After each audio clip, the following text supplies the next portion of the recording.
I'm going to share my screen today. We're going to talk about digital strategies for lead generation. So I have a short agenda for you today.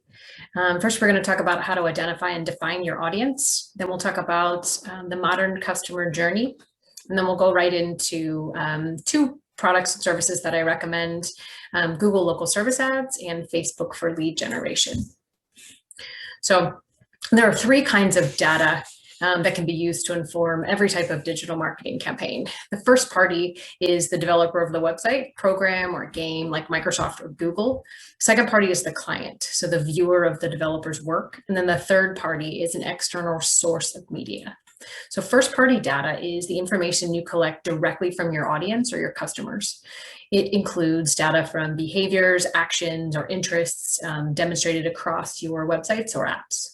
It's data you have in your CRM, subscription data, social data, and it can also include non-online information such as completed surveys, customer feedback, and other consumer information that's stored in your CRM database. So second-party data is similar to first-party data, except it comes from a source other than your own audience. And so it could include data from many of the same sources that first-party data comes from. It's also useful if you want to reach an audience that isn't your own or find new prospective clients.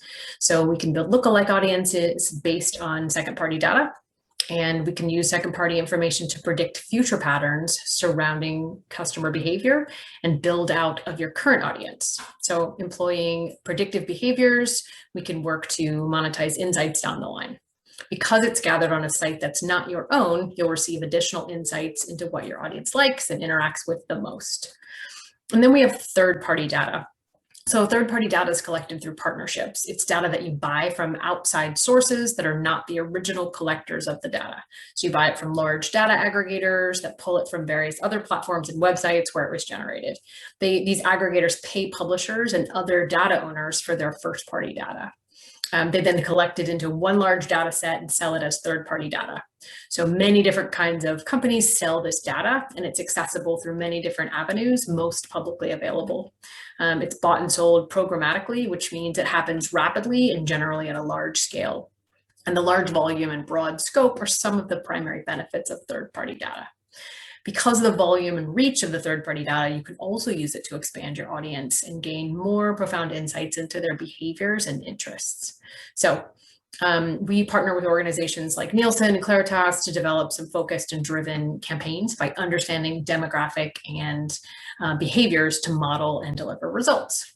So the primary reason for addressing target audiences is that not all products can be consumed or offered to all customers. So every product or service has its own ideal market demographic, and not chasing the right segment can have a negative effect on your bottom line. It's in your best interest to understand what, how, and why you need to address target audiences during your campaign. So what is a target audience? Your target audience is the overall audience that you want to sell to or you want to reach. It's that simple.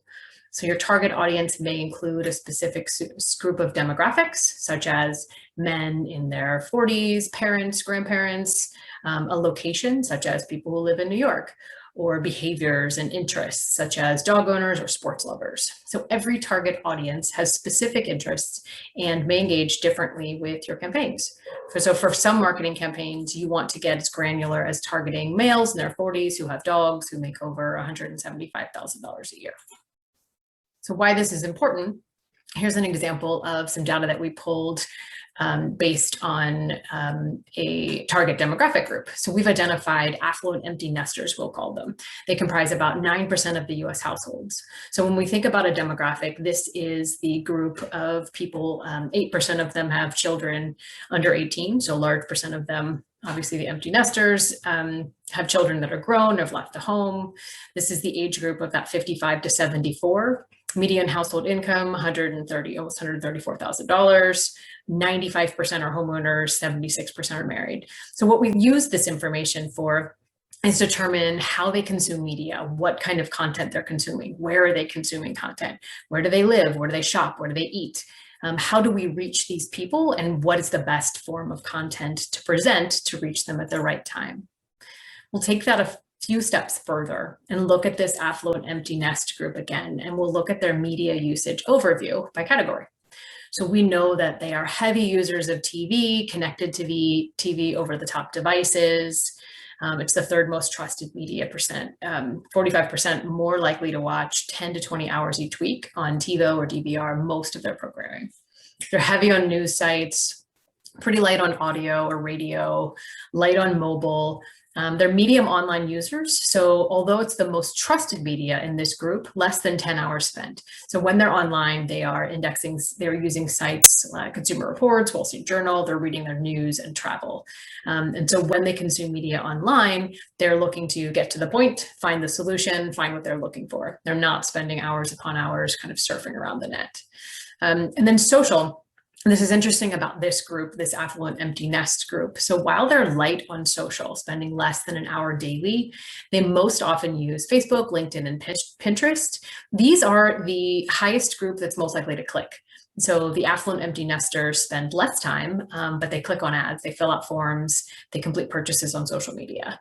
So they use social media to follow friends and family and activities, current events. They don't spend a ton of time on it, but the time that they spend is valuable specifically to an advertiser. So this is the modern consumer journey. It looks a little bit like a giant group of centipedes. So there's a lot of stops along the way before someone actually decides to buy. One metaphor I like to highlight is that a lot of people think that decisions are made whenever the customer puts their hand on the door and opens it up. So the subconscious thought is that's when the customer journey begins. But what we know is that there's a lot of stuff that happens beforehand. And there are distinct phases to that journey, and that's what you're looking at here. So the first thing we always talk about is that there's some sort of trigger event that gets the consumer going down the path to ultimately make a decision. So for example, if I get ready to buy a new car, it may be that my odometer hit 100,000 miles, or I got in a wreck, or maybe there's a repair that's needed that's too expensive. The trigger event starts that process. And so for your business, the trigger is likely related to a life stage change, a marriage, a first home purchase, a growing family in need of a larger home, or empty nesters looking to downsize. So after the trigger event, the first thing people do is drop into this research phase. And what's the first thing they do? They go to Google and they start searching for things relevant to their issue, which is the investigation phase. There's a whole variety of different places that people are going to research and ultimately make those decisions. But think about the last expensive thing that you bought. What was that process like? How did you go about researching that? So chances are you probably spent a good chunk of time going through that process. But then my next question is, how did you actually purchase the thing? Did you purchase it right away? In a lot of cases, it's no. And it typically takes 7 to 10 touch points before someone gets ready to make a decision. And that's what we're talking about in this visual. So the consumer journey is no longer linear. It splits in a lot of directions and people take detours, and you need to be there at all the critical stops along the way. So there are a bunch of different touch points and pieces of media that all come into play because people don't take action immediately. There's this cooling off period, and then they start to go into the exploration and engagement phase. They're interested, they're exploring. Here they may start to see your brand show up in more places as their subconscious becomes more of a reality. If you've ever been chased around by retargeting ads online, this absolutely falls within the engagement phase. Then they're probably going to look up your reputation online prior to reaching out as their background check to hear what other clients have to say about you. They may ask their friends on social media, and there's opportunity to see ads while that's happening. And this is known as the credibility phase. But at some point, bouncing back and forth between phases, someone gets ready to take action. And we call this the conversion or action phase. So someone normally starts their research process with search, and generally when they're ready to make contact, they also end with search. So they're going back to Google. So they're going to type in something very specific. They're going to click through, go to your site, and then they're going to want to take the action that you finally want, which is to open up that metaphorical door. It could be making a phone call. It could be filling out a form or submitting an email. It could be any of those things, but they're actually ready to take action. I say all of that just to highlight and validate that it's going to take a mix of marketing platforms to help your clients navigate through the stages and ultimately choose to do business with you. You can't just be at the end of the process and expect to win. You really have to be in all the places where your consumers are spending their time. So we went through the customer journey and how there's a lot of pit stops along the way. It's no longer linear, as we talked about. So then we look at our solution slide, and I think you'd agree it's a little overwhelming. So based on this, Primarily, we want to look at the first conversation, right, which is search. So this is where we need to capture as it's an intent-driven conversation. So primarily, this is the homepage of Google, which is better known as a verb than it is a search engine. We like to think of it as the 1,000-pound gorilla. So we know that it's the most valuable real estate in the world, no pun intended. We know that it's a very complex space, which we'll touch on, but it's the sort of thing that you have to wrestle with as a business owner. Second conversation that consumer engaged with is social. So sometimes I make the joke that since we've been talking, maybe you've already checked Facebook or Instagram, or Facebook owns 1 in 5 internet minutes, so it wouldn't surprise me. But ultimately, social is the elephant in the room. It's the giant space, as Facebook owns more attention than the next 7 web properties combined. So it's massive. And another thing you have to deal with, because that's where people are spending their time. And then the third thing I call the ocean. That's the rest of the internet. So that's where people are surfing. So sometimes we think that there's just Google and Facebook, but we forget that there's the entire rest of the web. And there's this ocean of websites and apps that people are just going to consume content. And we really can't ignore that. So 3 conversations are the simplest way to take kind of that chaotic customer journey. And so let's dive into that first conversation. And that's the low-hanging fruit, that's search.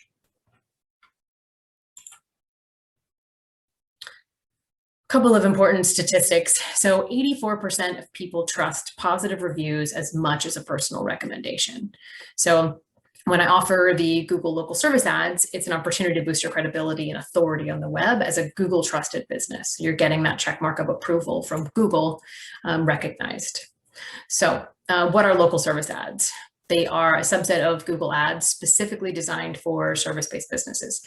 So each listing contains name, star rating on Google, your number of years in business, the area that the agent serves, a phone number, whether you're open or closed, license, and business bio. They're shown at the top of the results of the search engine results page, above the paid search ads and above the organic results. What I love about local service ads, agents only pay for real estate buyer or seller inbound calls. So it's a cost per contact program, and agents are qualified as a trustworthy source via the Google screened badge. So why local service ads? Top of page, top of mind, as the saying goes. These ads appear above the pay-per-clicks, the map, the organic results, allowing you to outrank all other listings and paid Google products.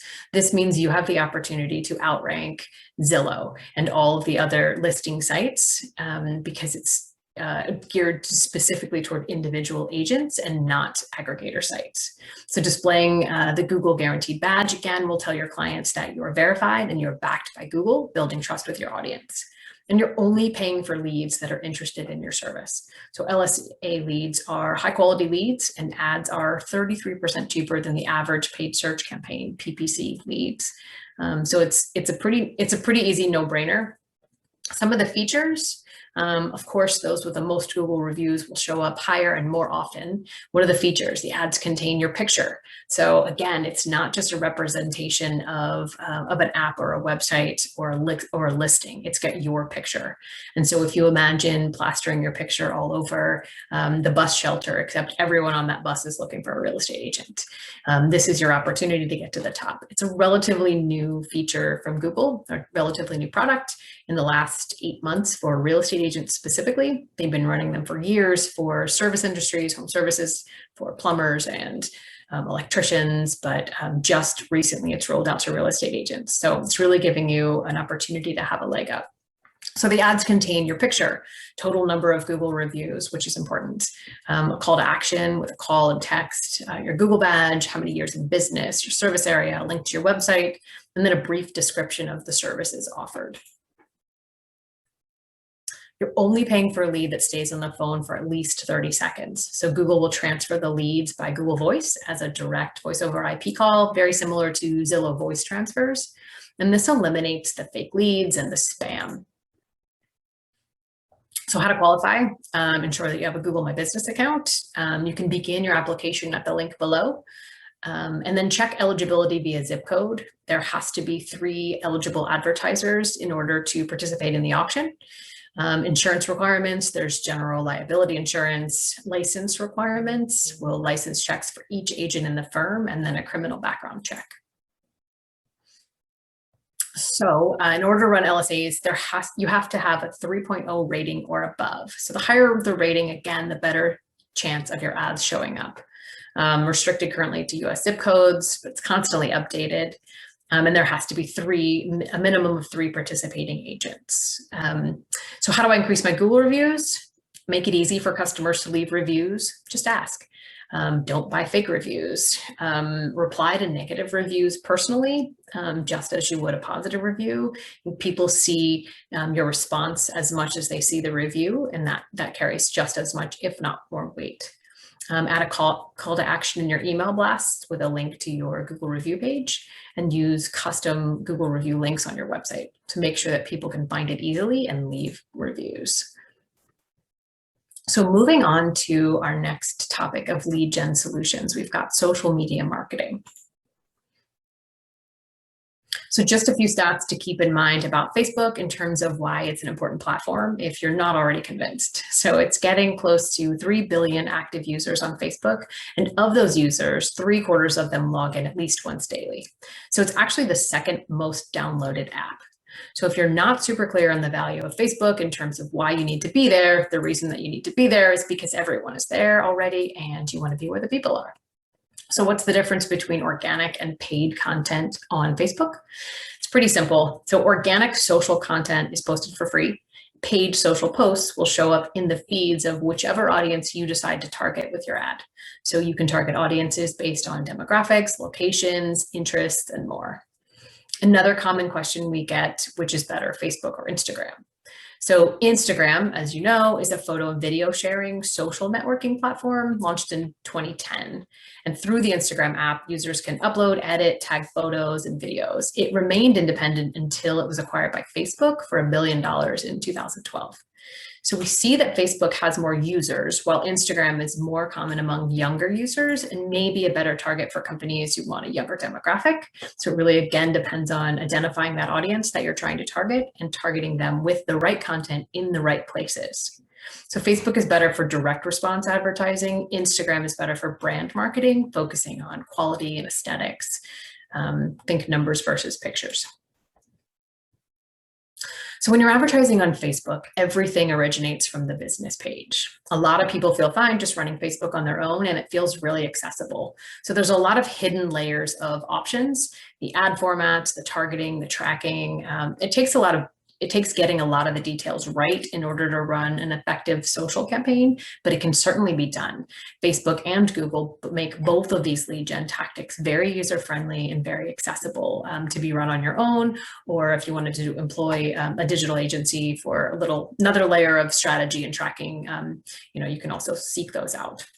There's a ton of different ad formats available in terms of the way that you're driving traffic to your campaigns.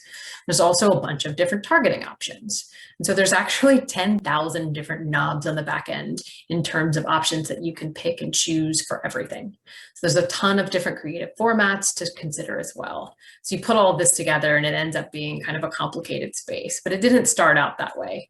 Now that there are so many different ad types, targeting types, and creative options, it can be a little overwhelming, but just choose the ad format and targeting tactic that speaks directly to that audience that we talked about before. So let's dive a little deeper into 2 of the most effective Facebook ad tactics for lead generation. So lead ads allow you to find people who may be interested in your products or services and collect information from them. So you use an instant form. You could collect contact information such as name, email address, phone number, and more. Lead ads allow advertisers to collect information from prospects directly from mobile ads instead of sending traffic to a landing page where people have to manually fill out a form and press submit, which you can do as well. They can click on the ad, their information, name and email is pre-populated, and then they just hit submit, all within the Facebook platform. So campaigns using lead ads had an average conversion rate of 12.54 and an average cost per action of close to $18. So while cost per action was higher, the takeaway here is that lead generation campaigns convert to leads from clicks at a 2.7% higher rate than conversion campaigns. This is the basics of how the lead ads work. So you'll target your user on Facebook based on location, demographics, interests. They see your customized form field. When they click on your ad, they can quickly edit or confirm the pre-populated information and hit submit. Another targeting tactic for lead gen that I love on Facebook is Facebook retargeting. It's often called remarketing. So it works like this. Someone interacts with your business online and that person doesn't convert immediately and then goes back to surfing cyberspace. So later on, that same individual logs onto Facebook and sees an ad promoting one of your products or services. So retargeting works by utilizing cookies, a small piece of data stored by the web browser that remembers users who have visited your advertisement or web page. So by showing relevant targeted ads to users who've shown an interest in your brand, you're increasing brand awareness and often total conversions. So Facebook remarketing refers to running ads targeted toward past visitors to your website. Through Facebook's tracking pixel, you can identify visitors who bounced from your website and run a completely targeted ad program based on their behavior.